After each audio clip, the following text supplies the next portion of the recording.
Praise the lord. దేవునికి స్తోత్రం కలుగునుగాక. ఒక వాక్యాన్ని మనం ఈ సందర్భంగా చదువుకుందాం ప్రియులరా. యెషయా గ్రంథం 45వ అధ్యాయము 2వ వచనాన్ని నేను చదువుతాను, జాగ్రత్తగా విందాం. నేను నీకు ముందుగా పోవచ్చు మెట్టగా నున్న స్థలములను సరళము చేస్తాను, ఇత్తడి తలుపులను పగలగొట్టెదను, ఇనుప గడియలను విరక్కొట్టెదను. పేరు పెట్టి నిన్ను పిలిచిన ఇశ్రాయేలు దేవుడనైన యెహోవాను నేనే అని నీవు తెలుసుకున్నట్లు అంధకార స్థలములలో ఉంచబడిన నిధులను, రహస్య స్థలములలోని మరుగైన ధనమును నీకిచ్చేదను. ఇక్కడ మాట్లాడుతున్నటువంటి మాట ఎవరితో మాట్లాడుతున్నాడంటే దేవుడు కోరెషుతో మాట్లాడుతూ ఉన్నాడు. 44:28 వచనంలో ఈ విధంగా అంటాడు, కోరెషుతో, నా మందకాపరి, నా చిత్తమంతయు నెరవేర్చువాడా అంటూ ఇక్కడ దేవుడు కోరెషుతో మాట్లాడుతున్నాడు. కోరెషుతో మాట్లాడుతున్నటువంటి మాటలో ఉన్న భావం ఏంటంటే, బబులోను చక్రవర్తి అయినటువంటి నెబుకద్నెజరు యొక్క రాజ్యాన్ని పగలగొట్టాలి. ఎందుకు పగలగొట్టాలి అంటే, దేవుని చిత్తం నెరవేరుస్తాడని బబులోను చక్రవర్తి అయిన నెబుకద్నెజరుకి ప్రపంచాన్ని అప్పగించాడు దేవుడు.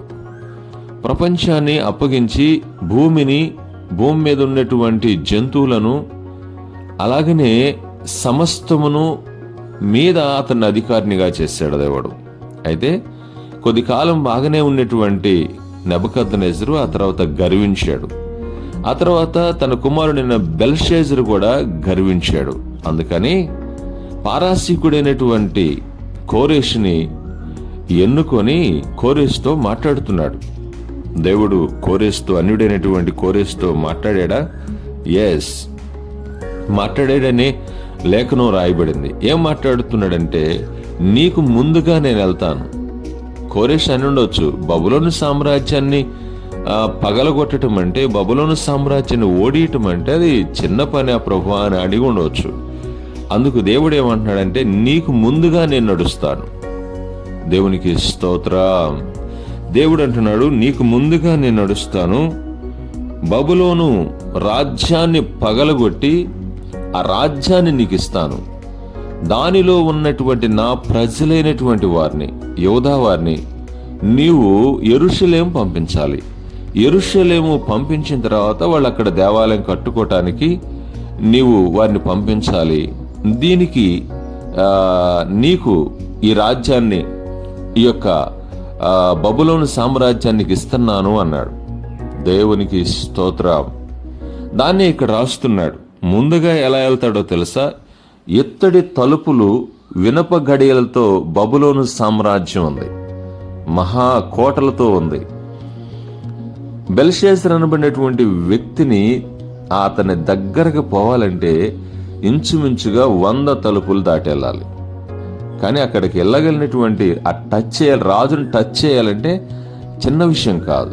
మధ్యలో ఎంతో మంది భటులు, ఎంతో మంది సైనాధిపతులు, ఎంతో మంది సామంతులు ఉంటారు. దేవుడు అంటున్నాడు, నీకు ముందుగా నేను వెళ్తానని.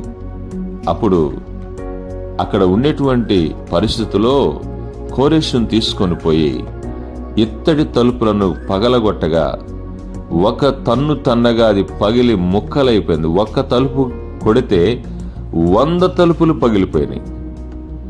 కోరెషు బెల్షాజరు అనబడినటువంటి నెబుకద్నెజరు కుమారుడైనటువంటి అతన్ని ఆ రాత్రి ప్రాణం తీశాడు. అతన్ని చంపి ఆ సింహాసనం మీద కోరెషు కూర్చున్నాడు. దేవునికి స్తోత్రం. మొదటి సంవత్సరంలోనే మనం చూసినప్పుడు ప్రకటన వెలువడింది.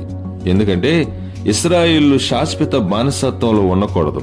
ఎందుకంటే తన యొక్క ప్రవక్త అయినటువంటి ఇర్మియా ద్వారా ప్రకటించినటువంటి మాట నెరవేర్చబడటానికి కోసమై అక్కడి నుంచి వారిని బయటకు తీసుకొని రావాలి.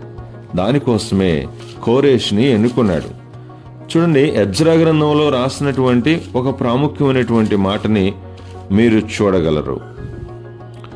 1వ అధ్యాయం 1వ వచనం, పారసీక దేశపు రాజైన కోరెషు వెలుబడిలో 1వ సంవత్సరం ఇర్మియా ద్వారా ప్రకటింపబడిన తన వాక్యము నెరవేర్చుటకై యెహోవా పారసీక దేశపు రాజైన కోరెషు మనసును ప్రేరేపింపగా రాజ్యమంతటా చాటించారంట. దేవునికి స్తోత్రం. రాజ్యమంతా చాటించారు. బబులోను నుండి, ఇక్కడ నుండి మీరు యెరూషలేము వెళ్ళి అక్కడ పడిపోయిన నాశనమైన దేవాలయాన్ని కట్టుకొని మీ జీవితాలు అక్కడ సమకూర్చుకోండి అంటూ మాట్లాడితే, ఎజ్రా అనబడినటువంటి అతను దేవుని ప్రేరేపణతో లేచి ప్రజలను పురికొల్పి ఇంచుమించుగా మనం చూసినప్పుడు 48 నుంచి 49 వేల మందిని సమకూర్చాడంట.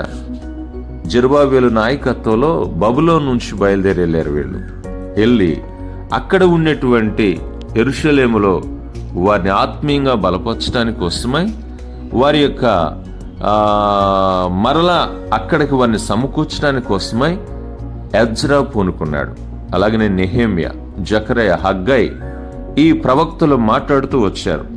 దేవునికి స్తోత్రం కలుగునుగా. ప్రియులారా, అంత మాత్రమే కాదు, ఇంచుమించుగా 1400 కిలోమీటర్లు బబులోను నుంచి యెరూషలేము కనుక అక్కడికి బయలుదేరిపోవటానికి కోసమే దేవుడు వారిని ఎన్నుకున్నాడు. చాలా పెద్ద ప్రయాణం అయినా కానీ ధైర్యం, సాహసం చేసి దేవుని చిత్తాన్ని గమనించుకొని ఆ ఎజ్రా పూనుకున్నాడు. దేవుని ఉద్దేశం నెరవేర్చబడింది. వాళ్ళు బబులోను నుంచి యెరూషలేము చేరి యెరూషలేములో దేవునికి మహిమకరంగా మరలా మందిరం కట్టడం ప్రారంభించారు. ఎజ్రా గ్రంథాన్ని గురించిన ధ్యానాలు విందాం. పరిశుద్ధాత్మ దేవుడు మంచిగా మీతో మాట్లాడటానికి ఇష్టపడుతుండగా ఈ యొక్క వీడియోని లైక్ చేయండి.